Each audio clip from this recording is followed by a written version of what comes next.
শুভ দুপুর বন্ধুরা, প্রতিদিনের মতো আমার রান্নাবান্না সারা হয়ে গেছে। এখন আমরা সবাই খেতে বসেছি। একটা ফল দেখাচ্ছি, দেখো তোমরা চিনতে পারো কি না।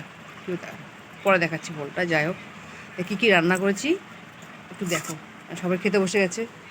দেখি তো, এই যে এটা হচ্ছে পাট শাক, পাট শাকের ঝোল করেছি পেঁয়াজ রসুন দিয়ে। এটা হচ্ছে চাল কুমড়া, তোমরা আবার লাউ ভেবো না, এটা চাল কুমড়ো মাছের মাথা দিয়ে করেছি। আর এখানে করেছে ডিমের পাতলা ঝোল। যে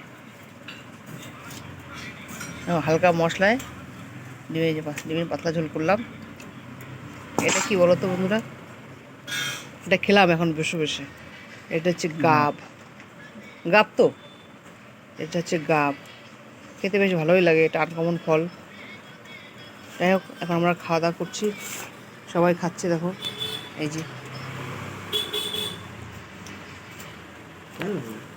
ঠিক আছে রাখছি এখন।